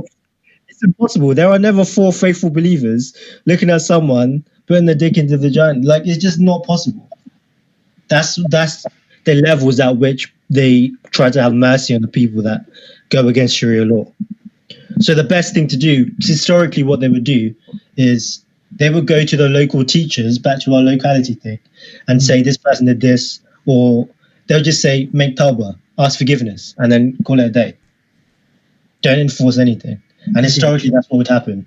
But what you see ISIS and that doing is completely just out of the lens of Sharia law. They just, it's just complete extremism, mate. It's just sad to see. Like the Prophet said 3 times, beware of the extremists, beware of the extremists, beware of the extremists. Like, Islam isn't a religion of extremes. It's a religion of, like, it's literally the middle way, the middle path. And when people go away from that, people are just, this is the age of extremes, though. This is the age of extremes in everything. Polarization. Yeah, this is ultimately, this is what we're seeing, is people say, oh, why is Islam so extreme? Bro, everything's extreme. Like, every single thing in this world is extreme right now. And typically what you have when a religion is being attacked from these countries, what happens is there's a group of people that almost go into their shell and they say, everyone else is wrong, we are correct. But historically within the Islamic thought, there have been many diverse opinions, and they've all been okay, and they've all been accepted within Islam. But now you have a group saying, no, we're correct, you're wrong. There's one way of looking at things. There is this multiplicity. And that's what happens when a group is being attacked. And that's what happens when a group is completely fearful of their situation. And that's what happens when they're just not following the way of God, they're following the way of Satan. Wait, do you mean, okay, when the fundamentalists have been attacked? Fundamentalists, yeah. Okay. Yeah. Not the fundamentalists, Islamic countries overall has been attacked. And then a fundamentalist group comes together out of fear and says, everyone else is wrong, we're right. Fuck it, let's kill everyone. That's literally what happens. Do you know what I mean? And a lot of people in the UK, they just, a lot of people have gone to ISIS in the UK. And it's sad because as the Islamic communities, we should have done more to prevent that. And it's just a lack of Islamic education. And this is what the thing is, right? A lot of Muslims that come to the UK, they do come from less educated cultural backgrounds, such as Bangladesh. Historically, Islam has been a very sophisticated tradition where it's quite complicated to understand the intricate details behind all of the laws, right? And it's typically like Islam isn't something that stays in the past. It typically there is a way for it to move with the times, and right now we're doing a really bad job of that. And it's because a lot of the teachers from these less educated minorities, such as Bangladesh, come from less educated minorities, and they don't know about the times. So then you have them having kids in this country who are brought up in this melting pot of different religions, different values, completely different settings to what their parents are used to. And the parents don't know what to think of it, so they just follow their religion and hope for the best for their kids. That's an interesting point. So because of course I'm not a Muslim, but when you look at the Quran or your other religious texts, how do you interpret it within consideration of the context of the culture or the time period that it was written or received in. How do you reconcile that with the present day and from back then as well? It's really simple for me personally. If I think about it myself, right? Islam is a religion that, for me, has a spiritual truth, and the basis of the religion never changes, whatever society you go in. You know, faith is belief in God, the angels, the books, the messengers, and the divine decree of God. That's it. But when you're in a country like the UK, when you sign a British passport, that means you have to live under the rules of the UK. Now, places like the UK, they allow you to live to have a religious freedom. So now there's Sharia law to live under the laws of the UK. So now as a Muslim, I live under the laws of the UK and I love the country. But where a lot of people go wrong is they just call, for a lot of Muslims, for example, that come from these less educated backgrounds, they come to the UK and then they don't really know anything about the society. They don't know about its values, and they are basically very fearful of it. And then the kid is like, and then you have kids who are brought up in the country, who love the country, they love its values. When you say lack of education, though, for in that specific instance, is it a case of lack of education, as in like the liberal or education? It's a lack of education in understanding what. It's a lack of education in understanding what it means to be a British Muslim. Because the reason why I asked that, the reason why I asked that is, okay, with the previous question I asked, in terms of how you interpret the Quran and how you make it apply to today, and the spiritual principles from which people draw from and how they relate it to wherever they are in the world. What goes wrong with Muslims that come from another country, come to the UK? Where is that? So what I'm saying is this: say you have immigrants coming to the UK, right? Mm-hmm. The main goal for immigrants coming to the UK isn't to spread the message of Islam; it's to make money, right? Mm-hmm. And then the kid is brought up in the society. I think a lot of people see this, right? That a lot of when you look at this society head on, you realize that the majority of people are just walking heedlessly and they don't really have any purpose. And that's the truth, right? But as Muslims, we believe that there is a God, he needs to be worshipped, and there is a heaven and hell at the end of life. We believe there's an afterlife, right? But then a Muslim is brought up in this country, their parents put this Bangladeshi view, this old style view of Islam, teach them this version, but then they're brought up in the UK, which is like this new westernized way of living. And then they like almost fell victim to this way of living in the UK and this secular way to view the world, right? And so they doubt their faith. And when this doubt comes in, that's the perfect time for like these predators to come in and influence the young minds of the youth. And they give you this like extremist view of the religion, and they tell you this is what Islam is. And then a lot of people that go to these organizations, they build up this sort of hate for the place that they've been brought up in, and they see it as completely false, and they see their religion as a truth, and they go into this extreme ideology. Do you know what I mean? I'm not justifying it. No, I'm not. Yeah, that's not. So the thing I'm processing in my mind is the issue of, okay, you have a religion and you have the culture as well. And the religion can shift to different cultures. So you can say you're Bangladeshi Muslim or British Muslim. But then when you have that shift, or when the expression of the religion is able to go through different filters of culture, the issue comes down to, okay, the issue is in itself the shifting. If in a sense, like you have a stone, and instead of things gravitating to the stone is being moved. So then when you have that shift, and when the stone in itself is not set, that's what fundamentalism comes in to do. Fundamentalism is basically the establishment of that stone, or say, or that religion. So instead of having British... Of an extreme view of that. Or Bangladesh... The main issue, to sum it up, right, is this. There's a lack of education when these immigrant communities come to the UK. Number one, they don't understand the history of Islamic thought, of Islamic civilization. They're brought up in this rural area where they just don't have that education. Number two, when they come to the UK, they also don't understand the UK culture. So basically, you can't really you can tell your kids, stop doing this, stop doing that. But then your kid's going to ask why. And you have no philosophical basis to answer their questions. and they have a really low sense of belief in Islam to believe in what you're saying. So it's a lack of understanding.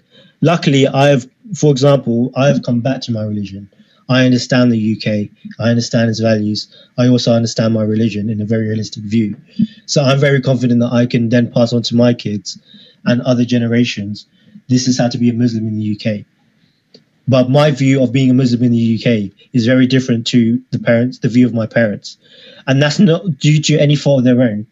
It's just due to them being brought up in a completely rural community in the middle of nowhere in Bangladesh. And that Islam in the village is different to Islam in the UK. You need to look at it differently. The fundamental values of the religion don't change, but the sophistication of the level of thinking does change. Do you know what I mean? And then I'm very conscious that we just you and I have been having this discussion. No, honestly, so we probably need to chill on that. Yeah, because we can talk about religion all day, though, man. Yeah. It's a subject. Do you guys have anything to add? What about what you said? Now you guys are speaking the huck, mate. I'm behind it. It's all good. Do you feel like religion is supported naturally? Sorry. Yeah. You guys. You're breaking up, Kosh. Religion is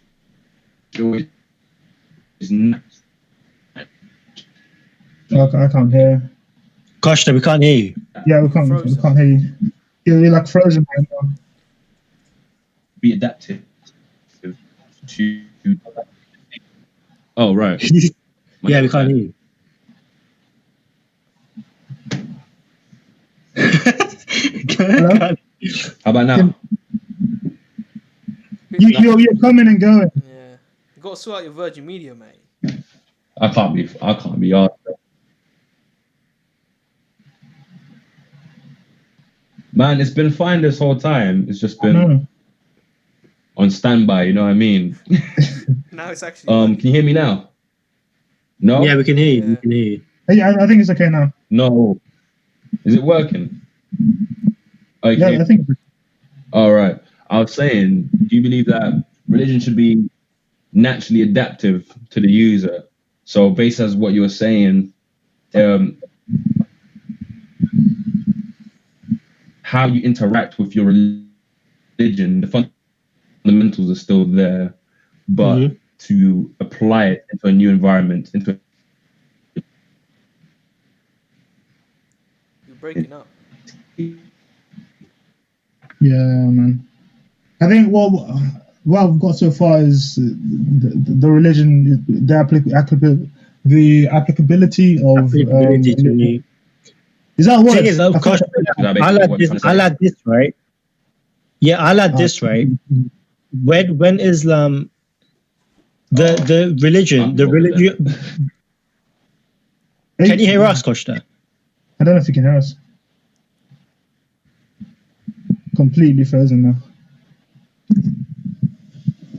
His Wi-Fi's called it a day, mate. You guys love that term, call it a day. It's part of the I realize it is like a really good list of go-to phrases. This is a great expression though, I love it. Call it a day. Shut up shop.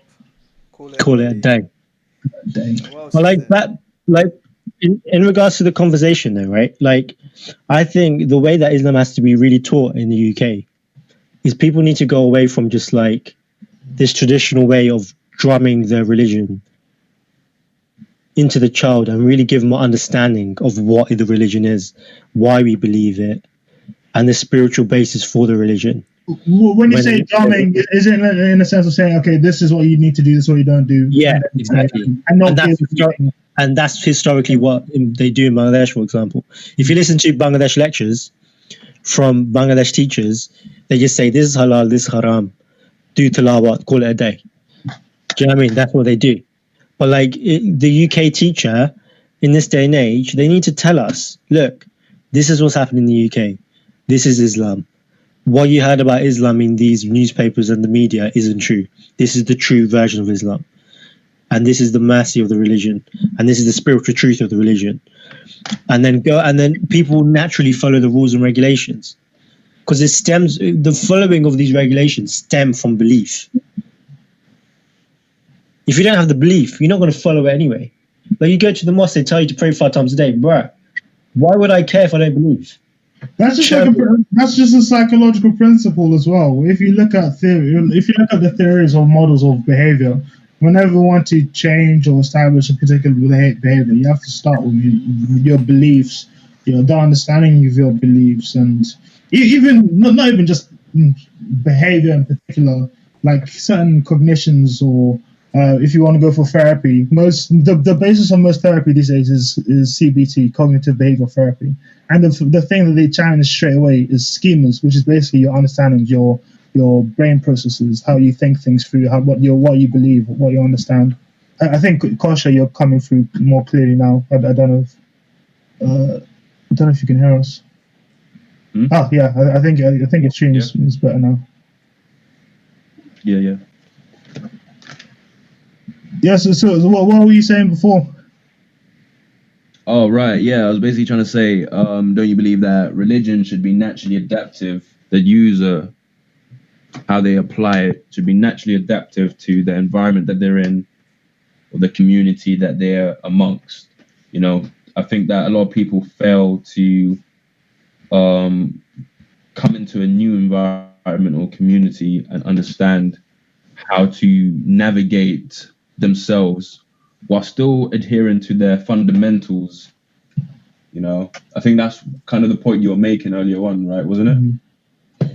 Yeah, it is something that's super difficult, especially when you think of the text of religions or scriptures. They're written at a particular time, and when you look at how they applied at that time and how it applies to today, it's very difficult to understand what is a principle in itself that's fundamental to the religion, or something that was influenced by the culture or at the time that it was written, that scripture was written.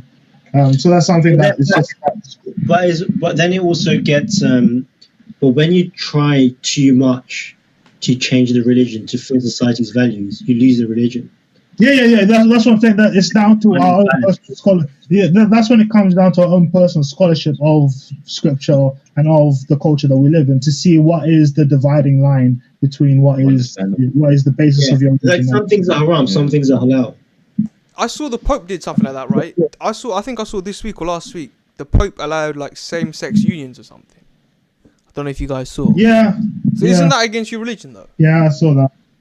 Isn't that against Christianity? Well, I would argue that me and the Pope and I don't have the same religion. No. That's what I would say, first of all. It's something. I think. I only saw the article. The title of the article. I didn't read it. I didn't see his understanding. But I think the only justification you could have for that is a civil union is not the same as marriage. So it's just like having like partners. I think the Roman Catholic Church is just. I think that's the stance it's taken. It's not marriage. It's not that institution. It's something that's separate. So why not allow them to have that in itself? But of course, that's something to do with the Roman Catholic Church. My denomination or what's been announced for and it's quite centralized. What was that? Did somebody say something? I think Costa said something. What was the thing that's been the Catholic Church has done? What? I think Pope Francis. What did the Catholic Church do? Pope Francis. He said it's okay for same-sex civil partnerships or something like that. He just basically said, okay, the Roman Catholic Church should be for it or allow it or not be against it. Which is of course historically a very different stance from what the Roman Catholic and many other religions have taken. But it is obviously tying to the current climate of our societies today. Dan, what denomination of Christian are you again? I always forget. Non-denominational. You're Protestant, is it? What does that mean? Basically no denomination. Don't really have a denomination. So what would you call yourself? Non-denominational. How many non-denominational Christians are there? What? I don't know. So isn't that Protestant? People who just follow the book strictly? No, so I think the majority, whenever you look at statistics of religion and you look at how many Christians are in the world, a large majority of them are Roman Catholics. So they would follow the Pope and have that establishment. And then the other branch that people usually look at too is Protestantism, which is protesting against the Roman Catholic Church. And then there are the different branches in Protestantism, which are denominations. And in these denominations, you have like Baptists or Lutherans. But there is, in a sense, not really subscribing to those categories, right? Because, of course, within those different denominations, they have particular ways in which they apply or interpret the text, and not every single person will ascribe or fit into a particular category. So I don't really see the point of looking towards any particular category and seeing which one I match with the most just so I can have a label. If I were to take a label, it would be like a Protestant, Pentecostal, like Pentecostal Christian. But that's not something I never. Pentecostal mean? So Pentecost, it's really focused. Say again. I feel like most African.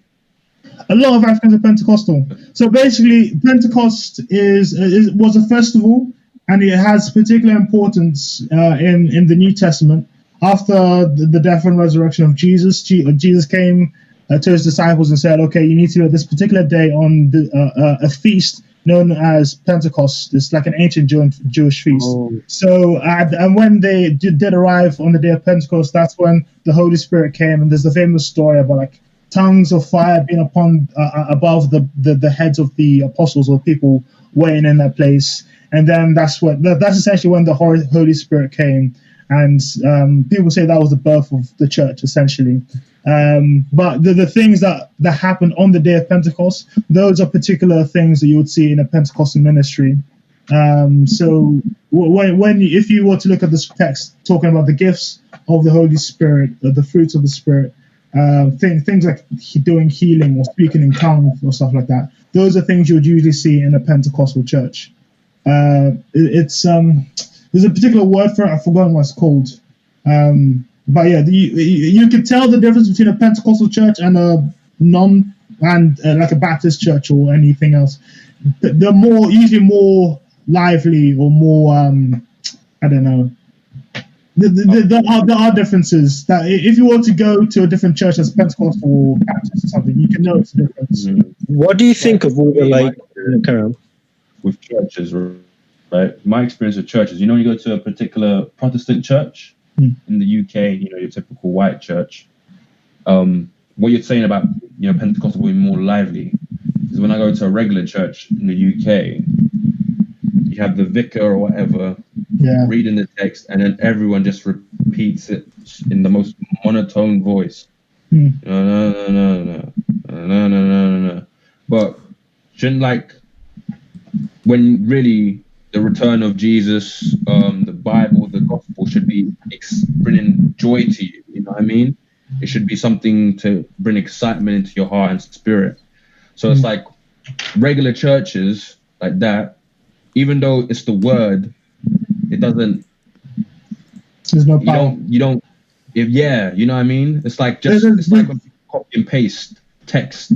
Yeah. It's nothing. There's a particular say that it has the form of godliness, but not the power behind it. And essentially, like when I was mentioning the whole branches from like Protestantism and the Roman Catholic Church, what you'll find is regular churches within like England, they're Anglican churches. I think that's what they're usually known as, Church of England, Anglican. So if you look at the Roman Catholic churches here, then you have the branches of Protestantism, and then further on the branches of all the denominations. There are particular groups or denominations that are still closer to the Roman Catholic Church and how they express their religion. So in particular, Anglicans, they have a lot of practices and traditions that are very similar still to the Roman Catholic Church. the Church of England was essentially born out of the famous story. Henry VIII, he wanted to divorce his wife, so he made his own church away from the Roman Catholic Church. Yeah. So, but many of the traditions or the institutions within the church that were taken from the Roman Catholic Church stayed the same. But when you start moving further away from things like institutionalized denominations such as Anglicans, then you start seeing a more free expression of religion that's further away from the Roman Catholic Church in itself. So you can probably tell that's an experience that I've seen myself when I was at uni looking for a church. There was a few I went to that was very like just reading from hymn books, and I was like, this is too. It's too like limiting. It's too like in a box, and it's not really. It doesn't. It's not a reflection of what I know Christianity to be. But of course, I'm not. Of course, I'm not saying that they aren't Christians or they're not expressing Christianity rightly. But it's just the particular way that they've formed an institution in a way. How do they give? What's Anglicans? You know, it's a denomination. Like Church of England, I might be getting this wrong, but yeah, Church of England, that's Anglicanism. That's I'll need to go into like full church history, but essentially, yeah. The church history, the Christian history is so confusing to me. There's so much. That's why people take degrees in theology or go to like seminary just to learn all of this. But yeah, it's packed full of loads of stuff. So, have you ever seen anyone speak in tongues in person? What's that like? Of course. Even with the whole principle of speaking in tongues, there's loads of teachings around how it works or what it essentially is. What's speaking in tongues? So, speaking in tongues is it's an expression or it's a sign that someone has received the Holy Spirit. So, of course, we've had loads of discussions on the nature of God. We believe that there's a Father, Son, and the Holy Spirit. So the main focus is on the Holy Spirit. When Jesus died, he went away to send the Holy Spirit, or the Holy Spirit to come, in a sense, for humanity to receive the Holy Spirit. And one of the signs that we received the Holy Spirit was speaking in tongues. So there's things such as unknown tongues or tongues of angels where you don't know what you're saying. But there are also tongues, going back to the day of Pentecost. What happened on the day of Pentecost is when the Holy Spirit came, they received the Holy Spirit, they started speaking in tongues, but the tongues were other languages. So for the day of Pentecost, people from all around the world came to Jerusalem to celebrate that feast. So they'll take in mind the context. There was loads of people, say it's like people from Russia today or Brazil and everything, all in Jerusalem at that particular time. And then you hear Jews in one room speaking your language, and you just come from half across the world. That's essentially what's happening. So there's tongues of angels and also tongues of man as well, where you have that supernatural ability to speak another language. So yeah, that's another thing that's packed full of different stuff you can go into. But essentially, tongues it's a supernatural ability to speak beyond your own means or capacity of knowledge. It's something that you don't consciously do, like saying, I'm going to say this next, or it just springs out of the Spirit. It's like a flow state of the Holy Spirit. In a way. So, have you heard of SPAC Nation? Yes. I don't know a lot about it, but I had like a gathering, and they were talking about this group. I have no idea who they were, but I was in a group. They were all talking about it. Like, I don't know who these people are. But then they started telling me about the stuff they did. I was like, "Raw! How have I never heard of these people?" I still haven't really followed along with what they've done, but I've heard enough to be like, this ain't it. Financially exploiting young people. What do you know about SPAC Nation? Yeah, it's just like a cool way to worship God. Trap houses in Croydon. Where people go wrong, though, people compare it to a cult, is when they go after this world with religion. I think that's where people go wrong. Wait, say that again? When people just go after the materialism of this world using their religion, you're going to go astray. Yeah. Yeah, that SPAC Nation, you have a lot of people turning up in their Rolls Royces, expensive cars and suits. And, but young people are seduced by it, you know? Yeah, and that's what they're doing. And they introduce people into the church saying they can give that to them. And there's a lot of stories of people coming there in debt and whatnot from it. You know, taking out a loan from the church. I've never really read too deeply on it, but I've seen a lot of testimonies from people. I remember hearing the first time I really heard of SPAC Nation was because of that song called Trap Mash. Trap Mash, song that went viral. And I didn't even know it came from them. I just knew I knew the song and the dance, but I had no idea it came from them. So now that member, one of the main guy in that song, he gives testimony, a short documentary, because he's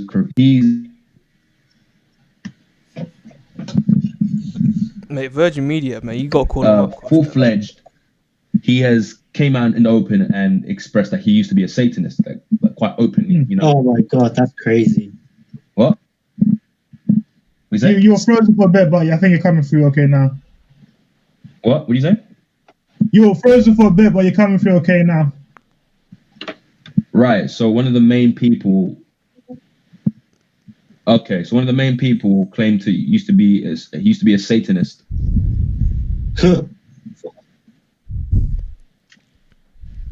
And music. It's frozen again. He was, showing him practicing Satanism, giving testimony about the things that he's done, how he did his rituals. Probably is a real crazy anyway. But we got a comment here, Costa. It says, Costa, do you smoke weed for inspiration? Who's asking that? It's on the live stream.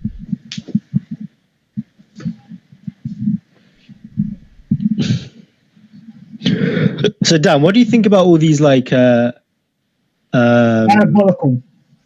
Huh? Diabolical. You didn't let me finish the question. That's my answer. That's my answer. No, because I was about to say all these celebrity churches in America. Well, okay. So, all right. Let me rewind. I probably should have let you finish. That was me. Like Hillsong and things like that. It's do you think that there's obviously it's not good or bad. There's nuance in it, but do you think it's obviously introduces people to God, but does it give people just a false sense of belief, where they just have this sense of euphoria and delight, but they don't really believe? It's more like a concert. It's like going to a Drake concert. Yeah, so what I said before, the thing I quoted, certain people having a form of godliness but not having the power. So people can go to church, they can feel inspired, they can listen to a motivational talk, or with someone reading one page of the Bible and saying one line, and then you sing a few songs, you dance a little bit, and then you feel nice and carry on with your week. That's a form of godliness, but there's no power behind it. You need to actually look at the basic fundamental principles of what you're believing. And of course, with that as well, once you come into the church and you come into you are as you are, you come to the church as you are, you enter it. When you leave, you're supposed to be a different person. If you are not changed, something is wrong.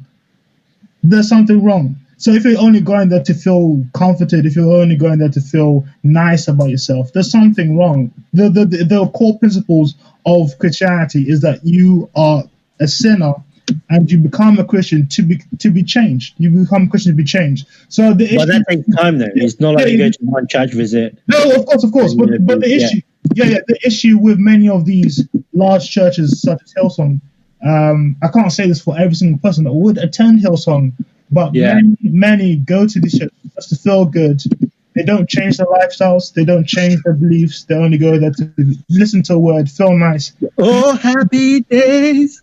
Oh, happy days. They want that sister act feeling, you know what I mean? Yeah, you can sing. You can sing these songs. You can know all these songs off by heart. But if you're not changing and you're still going about living however, then it's just a form of godliness, but not having the power of it.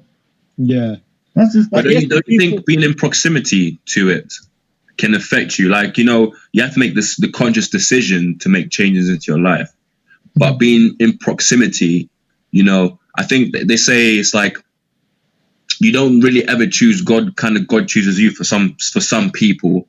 You know, you might have a experience that really impacts your life, and just being in proximity to the word could be enough for you, like, to recall or understand or feel touched by the Spirit. You know? Yeah, I see. Okay, I think I see what you mean. But you need to having a point of contact to the word, but the point I'm making is, you can have the point of contact, but what is that point of contact doing? Of course, I think from what you're saying, I think you kind of imply that is making an impact in your life, and that's what needs to happen. As long as that impact is there, that's the important thing. The change is the important thing. But if you have, you can be as close, you can be in the church or at the door of the church or outside the gates. The proximity. If there is no change, it doesn't matter. You can be at the pulpit. If you're not changing, you might as well not be there. But if you can be at the gates of the church, but listening to the speakers outside, if you still pick up something that helps you to change, then purpose has been fulfilled. Yeah. Yeah, I fully get that. Yeah. It's like I'm sure some people just go to Hillsong because they want to enjoy like a little concert, and then they do turn out to be devout Christians. Like, I'm sure it helps a lot of people, for sure. There's nothing wrong with bright lights and having a nice time, but if it's separate from actual the bones of Scripture, then it's empty. I think what it does though is it filters down the message very much. You know, like it. Well, you know, you can't hate. You shouldn't hate on anyone trying to find their purpose in life. You know what I mean? Dan, have you heard of Michael Todd? Yeah, Mike Todd. Mike Todd, yes. I would say Moses looks like him. Someone said that? All right. You know, I was watching over the summer. I was watching his Planted Not Buried series. Okay. Yeah, that was very insightful, very impactful to me. I haven't. What was he going to have? Planted Not Buried. Okay. And I guess, you know, sometimes as well with religion, you know, I think it goes back to how people talk about fundamental, staying rooted in fundamental.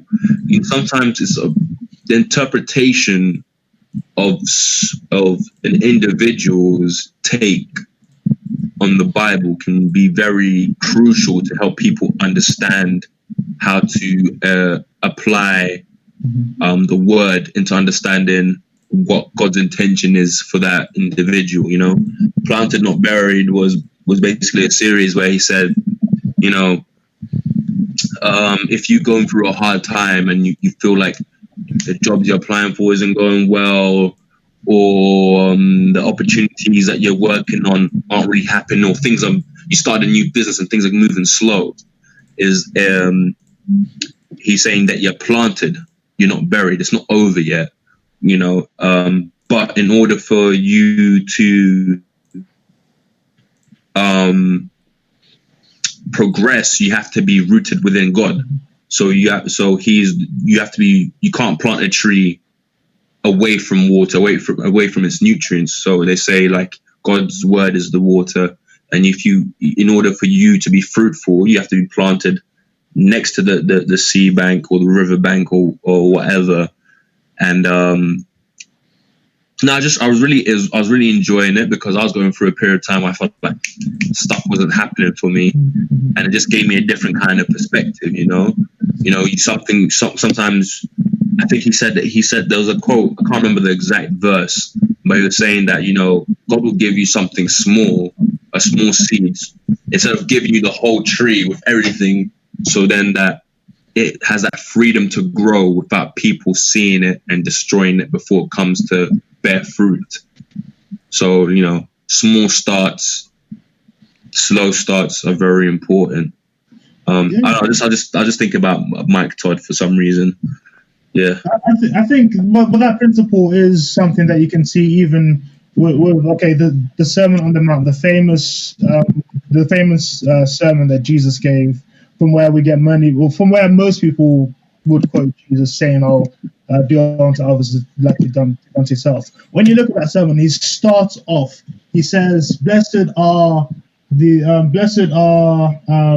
pure in spirit, for theirs is the kingdom of heaven." He starts at those who basically have nothing, the poor in spirit. You basically have nothing, but he gives them hope. And from there, he goes on and says other things like, "Blessed are the peacemakers, for they should be called sons of God." And then, but essentially, it's like a ladder. And from there, you have one step at a time, from which you have increasing hope. So, along with what Mike Todd has said, there's always something for everyone, regardless of where you are. But it's a case of always having that hope rooted in God, from where you're able to like step up the ladders of essentially closeness or proximity to God. But yeah, Mike Todd is he's someone I think I think one thing that's great, one thing that's really good about Mike Todd is he has that relatability. He's able to take scriptures and make it really relatable to a particular culture. Of course, he's an African American, Black American preacher, but many people our age are able to relate with that with him, which is something that I see lots of value in what he does. So adapting it to the environment and community, you know, which mentioned earlier on, which some religions or some people in the Western culture find difficult to do. Yeah, and even with things like Christian hip hop as well, CHH, that's something loads of people have been able to relate to. Some say, if I were to become a Christian today, I've been listening to hip hop all my life. But then I feel I would want to change my music. I don't really want to be listening to music that's talking about like women or anything, just anything. Or I want to listen to stuff that's more Christian in a sense. So, you have a point of contact through Christian hip hop, and that's like a way to like a pathway into expressing yourself as a Christian. So yeah, just how you express your religion in a way that's still like holding to contemporary culture. I don't know. Yeah. Relatability. Do you so Tariq, Juba, do you feel like in the Muslim community in the UK, do you feel like, you know, I was talking about Mike Todd, do you guys feel like you have in your mosques or maybe in the UK that is able to adapt or make that relatability for the kids, for the people in our generation where they are raised in Western culture, but they have religious values from their parents or whatever? Do you feel that there's that go-between of someone that is able to make those links and make the word more relatable? Yeah. Well, the thing is, in terms of, we can't really talk about like music and things like that, because I think actually no, we can. To be honest, there is a lot of UK music that brings you closer to Islam, like, and that I've been listening to a lot recently. Like, if you come into my car, there's a lot. I don't really listen to hip hop or UK music like as much as I used to, right? So there is a way for Muslims to tap into the spirituality of Islam through these UK and American nasheed artists, right? But what I would say also is, I have to admit, from my individual experience of Islam, I can only speak from the Portsmouth point of view. I don't think they do enough in presenting the message of Islam to the youth, and that's from my point of view. And I've seen the vast majority of people our age, like me and you and Tariq, that are Muslims, they don't pray 5 times a day, they don't read the Quran, and that is due to what we're talking about today, which is a lack of relatability and a lack of, I think what it also is people are almost, because the Bengali culture is quite a strict culture, and people almost are afraid to ask questions. And I don't think it's not an Islamic thing. It's more a culture thing. Okay. And because obviously, you know, because of that culture behind not really asking that many questions and being expected to just have 100% belief without asking questions is very detrimental to the youth of this country. My mission is, though, like, I've really been, like, I wouldn't say enlightened, but like, it's just, I've completely been, like, my faith if you look at who I was like a year ago to who I am now, and you would have told me that a few months ago, like, ask Tarek who I was in Switzerland and shit, like, you know, completely different, like, completely the opposite person, you know. And I think I genuinely believe, I sincerely believe, I'm not special in that. I'm not special in that case in any way possible. I think if you expose the youth, Islamic youth particularly, first, because I think they've become disillusioned with their religion and they haven't really thought about the reality of why they're here. But they just go through life, just, you know, just going through life, really. I think if you show people, I think that what people are really missing these days is a spirituality. And I think Dan can speak to this as well, how people just people have completely lost faith. And you look around a society that's very, very hedonistic, and the spirituality of society has completely disappeared. And I personally believe if you expose people, we need to do a much better job in the UK, even in Portsmouth, in exposing people in the Islamic community to the spirituality aspect of the religion. Because without the spiritual aspect of it, it just becomes movements and actions that you do with no purpose. So you can't take away the spirituality of it. And that's what they've been doing in terms of the teachers of Islam.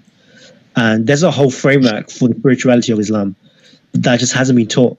And I sincerely believe that if you teach people, number one, because a lot of people these days, we claim to be rationalistic and logical human beings.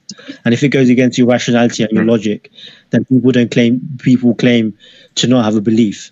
I sincerely believe if you root the Islamic belief within the youth of this country in firstly the spiritual basis and see how beautiful the religion is, and then number two, the intellectual theology behind it, then people will come to see this as the truth. And when they have that belief, everything else, you can be inspired to write a song about Allah, you can be inspired to write a poem, like that's how it comes about. So I think it comes from, and I also think it comes from just a better teaching of the religion, rather than just, we were saying earlier, like, rather than just telling people this is forbidden, this is allowed, and then looking down on people in this culture. You know, I saw a quote the other day, the one who is ignorant of his times is himself ignorant.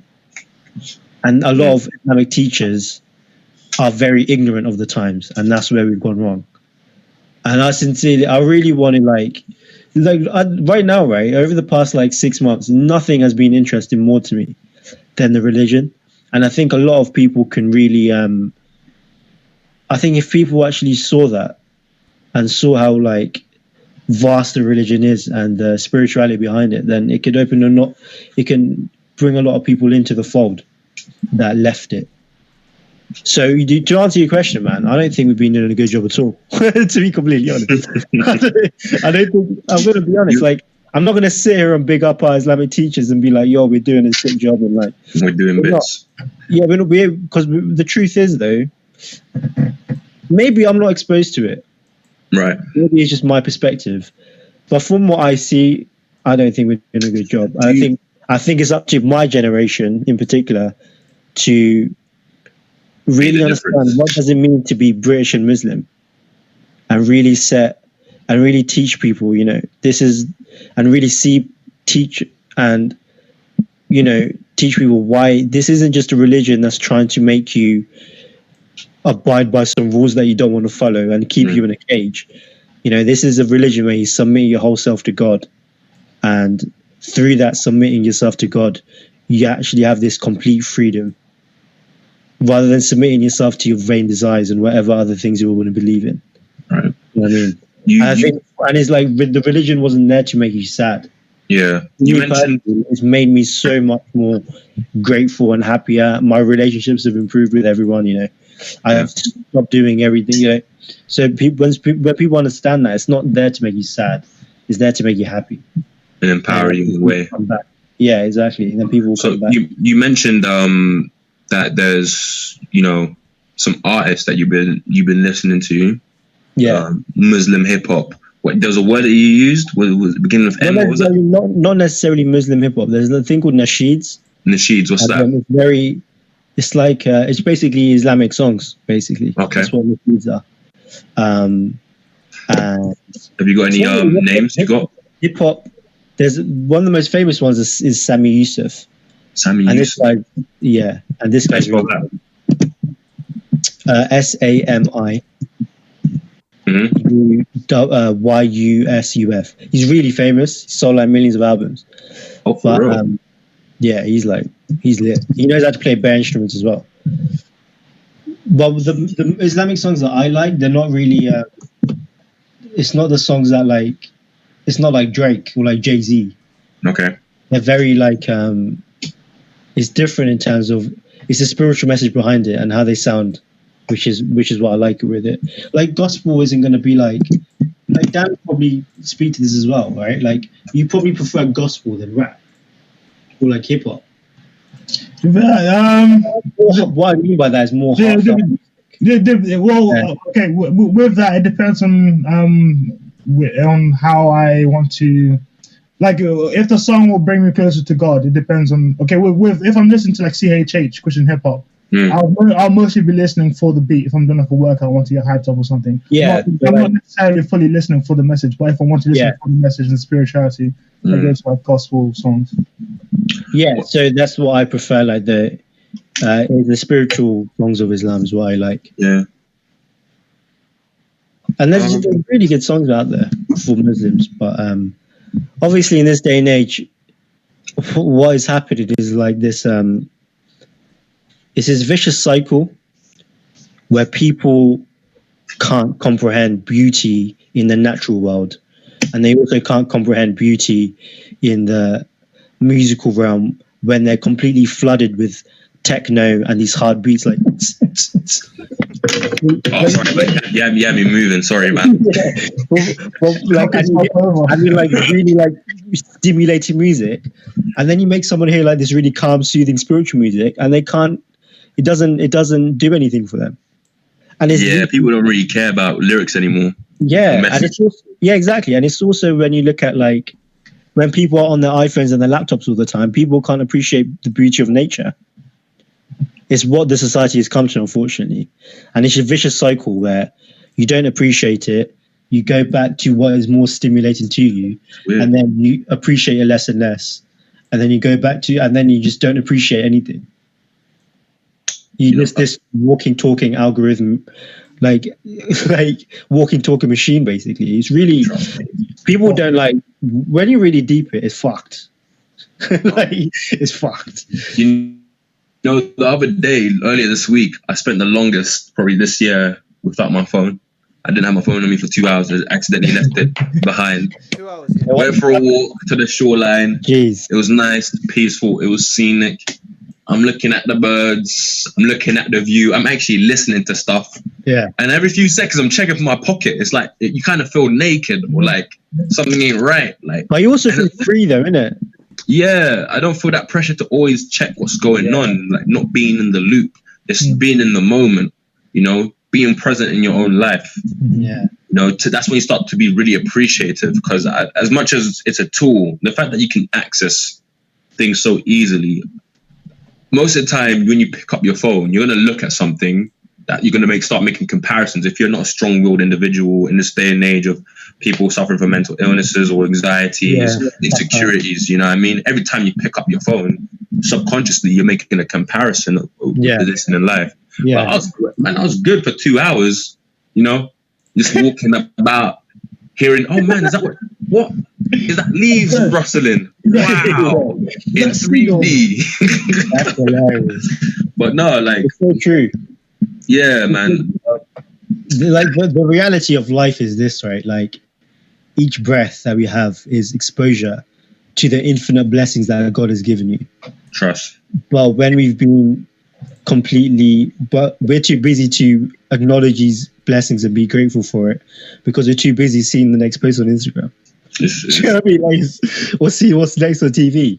Mm-hmm. It's just ruining the sight. It's ruining the natural spirituality of the human being. Too much. Yeah. You know, music is getting shorter and shorter because of this as well. Like, people's attention spans are just slowly. If the beat ain't hitting you, I don't care. So, like, I'm not listening to the lyrics first. If the lyrics ain't catchy right away and the beat ain't going doom, doom, doom, or like whatever, like slapping or whatever, yeah, I don't care. And eventually, I predict, we'll have songs that are less than 1 minute long. Look how TikTok's got songs trending. Yeah. You know what I mean? Yeah. There's short songs made. And that's the song like that.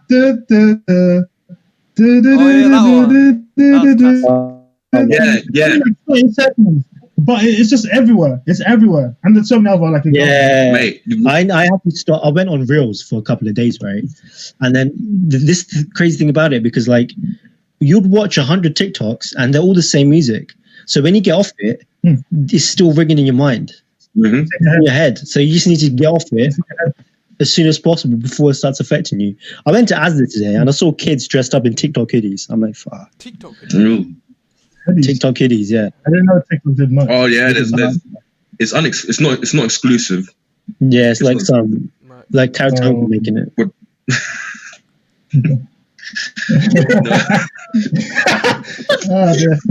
honestly, it's crazy though.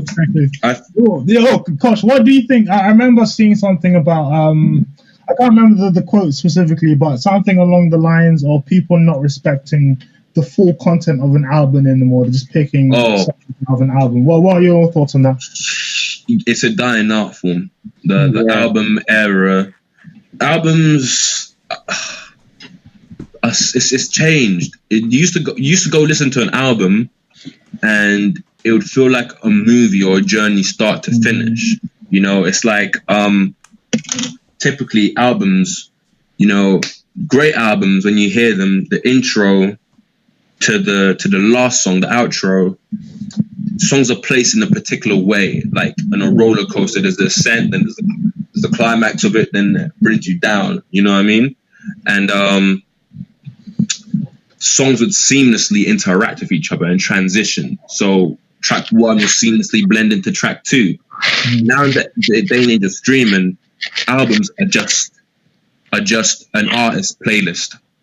It's just an official playlist of the artist. They don't give a fuck about the transitions or whatnot. And then the last great album, which was really good. Think about Kendrick Lamar's Good Kid, Mad City. That's a great example of how an album should be. There's an intro, there's a storyline. Every track is placed with a purpose and a reason and intent to invoke an emotion or to tell a certain story. I listen to Section 80 to this day. Section 80 is such a good album. It's ridiculous. And that's another one. Like there's literally a narration throughout the whole of the album. Yeah. Of a guy talking over the fire, and it's just an amazing album. It's great, and that's how it's supposed to be. But now, like, streams, people don't care. It's all about the beats. And most songs are sounding the same. That's why you got the baby on the radio. What song can it be? That's it. Yeah, you know what I mean. You know, but now like Trippie Redd is dropping an album in October, and it's 26 tracks. Do I want to listen to a 26 track album? All I'm gonna do, this is what I do now when albums drop. Cool. He dropped an album. Cool. Let me just scroll through that. Play the song for the first 10-15 seconds. Yeah, that's all right. Add to playlist. The next song. 15 seconds. All right. Yeah, it's all right. Might listen to it for 30 seconds. Add that to the playlist. Oh, that is shit. Don't want that on my playlist. That's what it is, and that's why motherfuckers are dropping albums with 40 tracks. Yeah, and then you go back on the playlist, see a song, and have no idea where it came from. Like, what is this song? Like, You know what I mean? There's so many songs on so many playlists. I just added or listened to the full thing. I'm like, oh, this song is actually pretty good. What have I never listened to? Yeah, because if you're an artist, that's the best thing to do if you're trying to make money. Yeah, it's all about the streams. It's a money game now. Yeah, and you can do it so easily and so quickly. That's why you want people that have been established in the rap game to really be artistic. Yeah. And make something worthwhile, man. You have money. Come on. I mean, Drake's last 2-3 albums were playlists. Yeah. They weren't albums. Yeah. But I think Drake is about to come back with an actual album. Was it called Certified Lover Boy or something like that? Yeah. And the way he's comparing it to If Nothing Was the Same, Nothing Was the Same, and Take Care. So it means we're going to get a conceptual album from him, you know? Well, Drake is one of them ones. Drake is Nothing Was the Same and Take Care are 2 classics. Classic albums. His only classic albums. Yeah, I like So Far Gone. I mean, So Far Gone. That's a mixtape, though, isn't it? No, that's true. Yeah, it's good though. It's great. Take Care one of his favorite albums. For me, it's Nothing Was the Same. Yeah, for me, it was Too Late. It's sick as well. Yeah, that was good.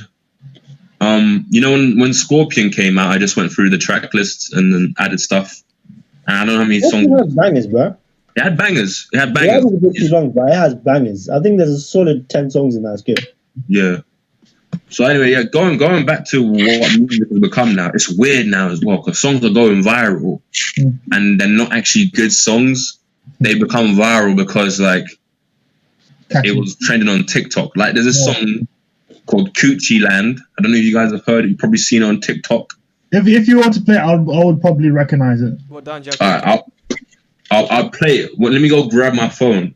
And I'm like, wait a minute. I've heard this from somewhere. And I was listening to it. I was like, it sounded good on TikTok. But then when I actually heard it, I was like, it was whack. It was whack. It's got like 10 million plays. There was just one song.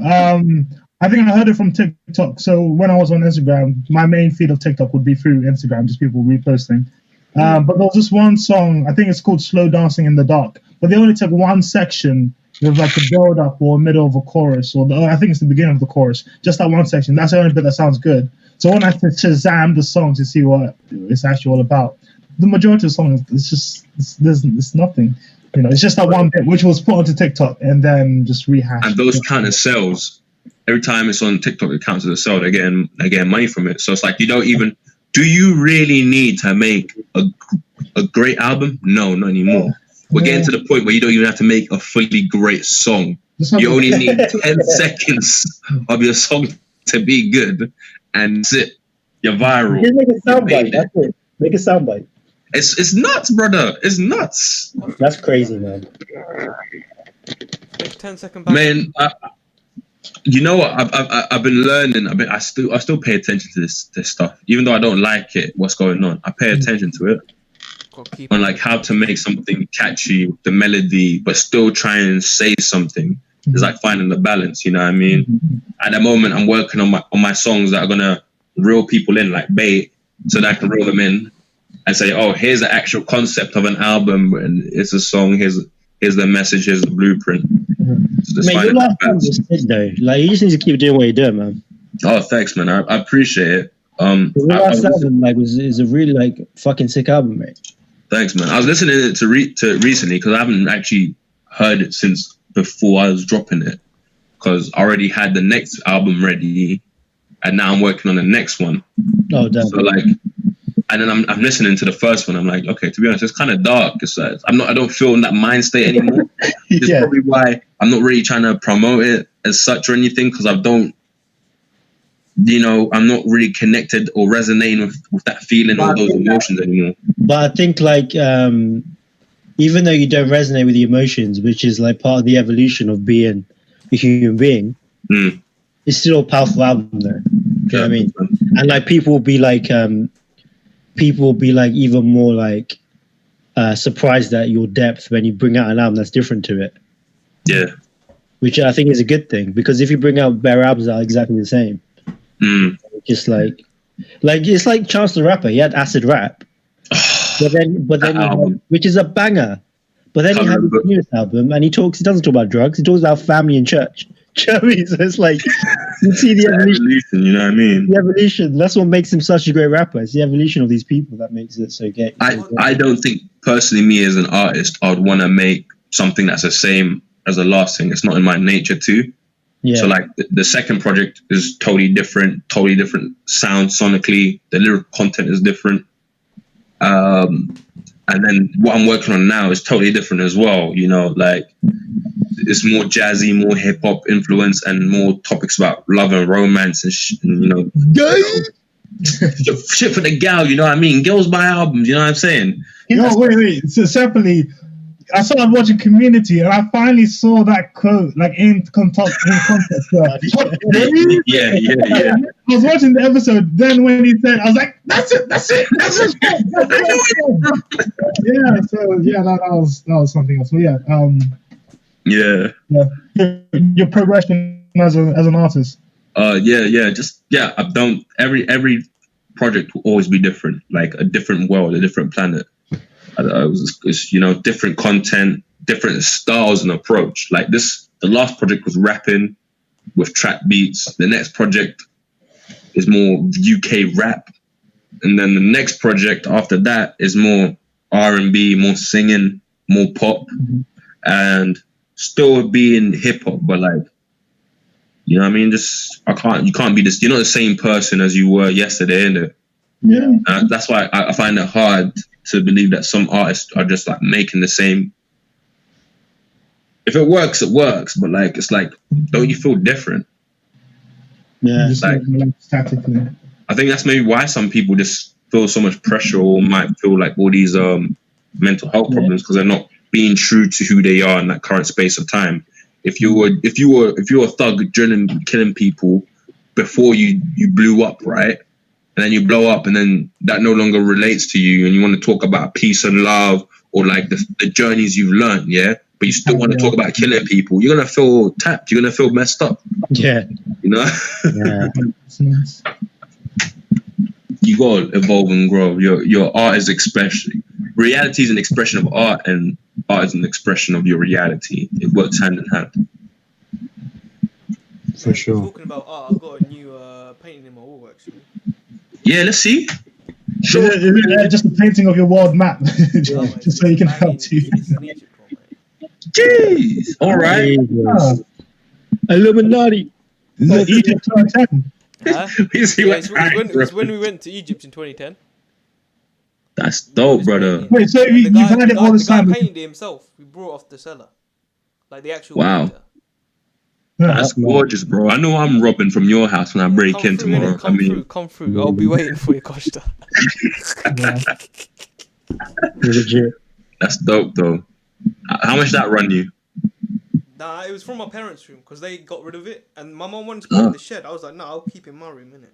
So Oh, fair enough. I was like, yeah, it looks banging. You have a classic world map behind you, though, Tarek. In it, Yeah. oh mate, maybe I should switch them around. Switch so it. I can get in Yeah, there. switch it. Yeah.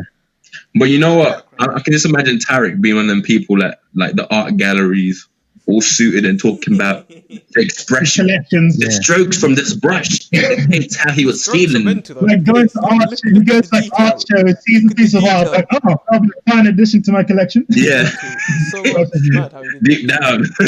That's your calling in life. Be an art collector. Like that guy in Daredevil, innit?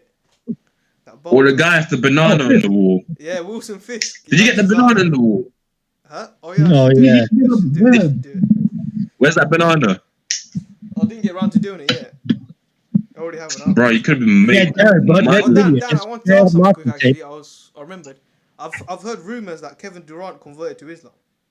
What? Yeah. KD. Yeah. No, look, I watched the video, right? I watched the video. He commented on a post, right? About which city would you like to be? And he wrote Mecca, right?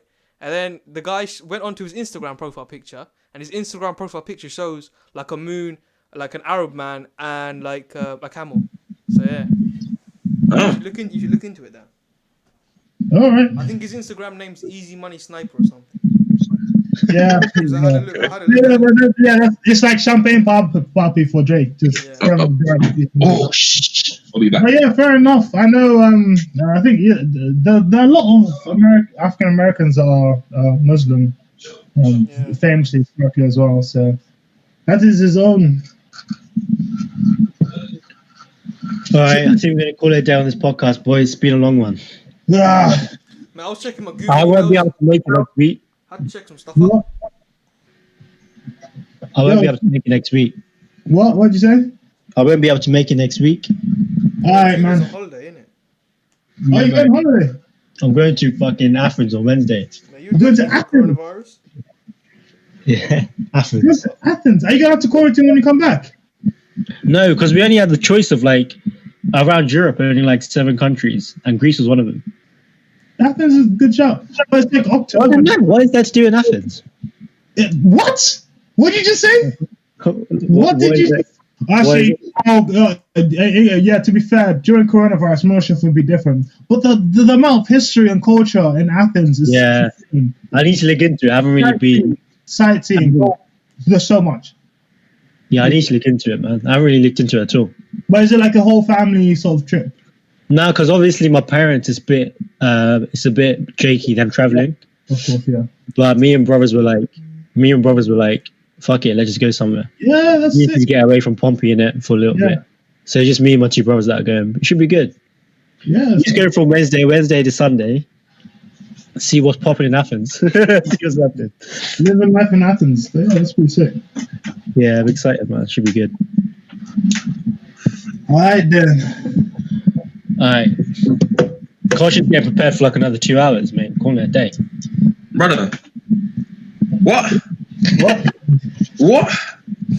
Oh man, I didn't even get to show you guys my PowerPoint presentation. I got prepared for everything. I want to talk about. TED Talk. I've got theories and theses to discuss.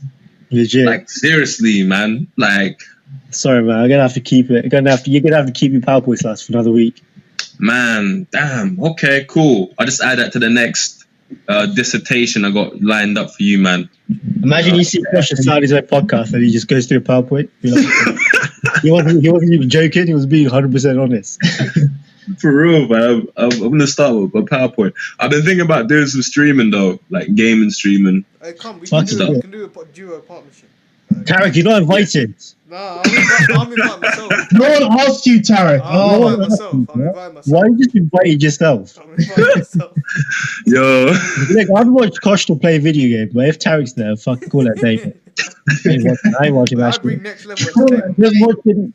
If I saw Tarek play, it would just remind me of the days that Tarek used to sweat while playing FIFA. I know he'd be pissed off. Bruh. Why were you sweating playing FIFA? Like you're actually on the pitch. Hey, have you ever played like those games when it's like 2-2, 90 minutes, and you're 1-on-1? No, cuz. Like, you can attest to this, right? Like, everyone else like taking it easy. But like, when Tarek plays FIFA, it's like Now life. the pain popping on his head, freaking sweating. Yeah, this guy.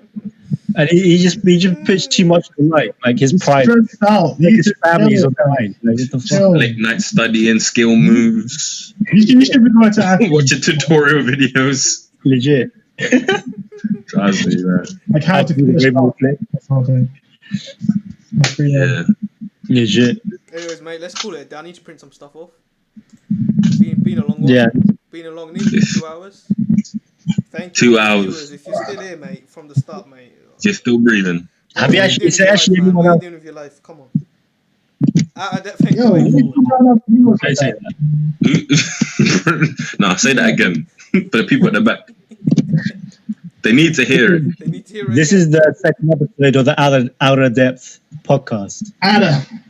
Outta Depth. Outta Depth. Outta. We need to have a closing line though. If it's not in depth, it's out of depth. Damn. On that note, this stream is ending. Nah. Not that. We can think about it. Think about it. No. We need to do it before we end this podcast real quick. Really? Yeah, let's do it. This I already is. pressed the end button, but I don't know what's happening. You're out. There we go. Just say. Where? Yo, I like. We could do something. You're out. I don't know. We are the